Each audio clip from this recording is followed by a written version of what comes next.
If you are attending in person, you would prepare everything you need before leaving for class.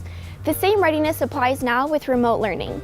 Make sure that your devices are fully charged and functioning, you have their chargers and cords on hand, and you're near an outlet just in case. You'll also want to make sure that you have reliable, high-speed internet. You won't be able to focus on class content if you're always worried that your connection might go out. If you don't feel like your home internet is adequate, you can get creative in finding a good spot to be productive. You can check out places like the library or any of the other academic buildings around campus. Some areas have such good connection, you can set up outside and enjoy the fresh air while you work.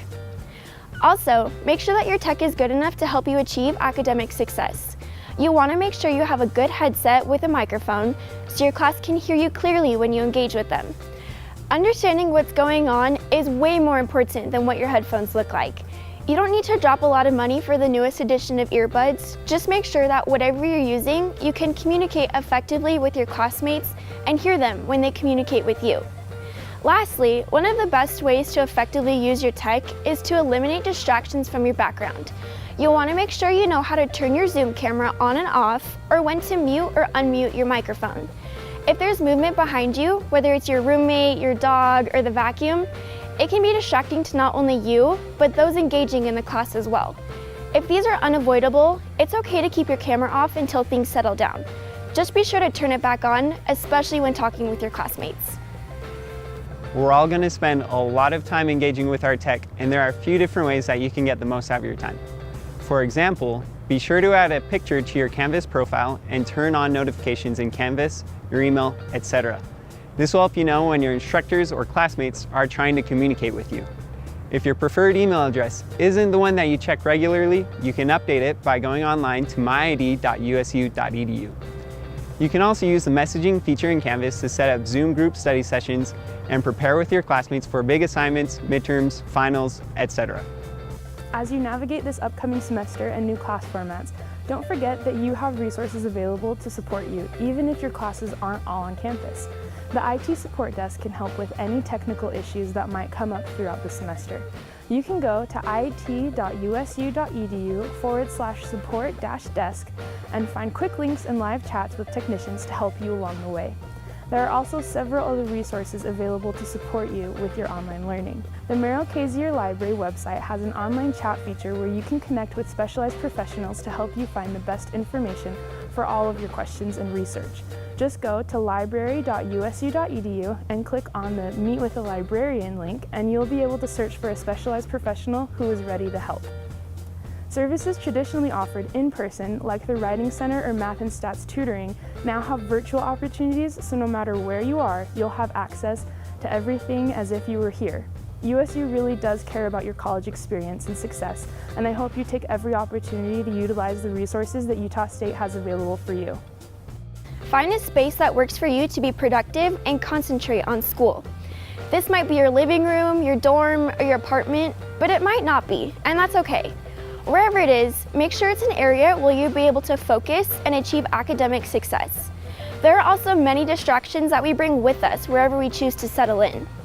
Once you've figured out your space, make sure you do things like turn off your phone or set it to airplane mode. Having your phone off or on airplane mode instead of just on silent will not only save your battery, but will also help you resist the urge to check it while you're engaging with important class content. Instagram can wait another 20 minutes until your lecture's over. The need to get up and find something to eat can also interrupt your train of thought when you're working on an assignment.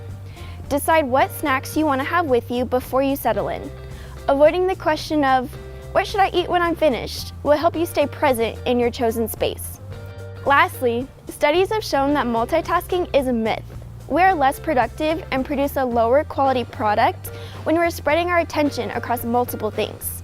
Even if you think you can multitask, you'll retain information better if you have complete focus on the class, lecture, or reading at hand. It can be tempting to take notes on your computer when in a virtual learning situation. However, taking notes on paper will allow you to have your video on full screen and remove the temptation of opening other browsers while you're trying to listen. Set up something similar to a classroom setting with a desk and chair if possible. If you can't set up a desk, that's fine, but do your best to have a place set aside for school that isn't used for anything else. And though it's easy, definitely don't study from your bed. When you study from your bed, you start to associate sleep with studying.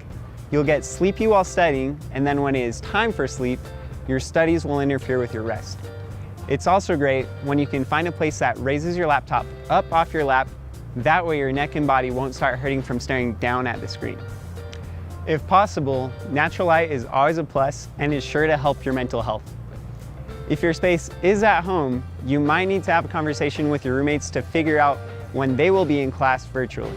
That can help you know when not to interrupt them, and they know when not to interrupt you. If possible, it could be helpful to coordinate study time so that you aren't distracted by a roommate wanting to hang out while you're trying to focus on school. It's happened to me before, and believe me, the struggle is real. Finally, the space that is most conducive for school and studying for you might be very different than your friends and roommate spaces, and that's okay. If you don't focus at home, then don't study there. If you don't study well in big groups, like with your roommates, let them know clearly. It's fine. You need to find what works best for you, and don't worry if and when it's different than what others need.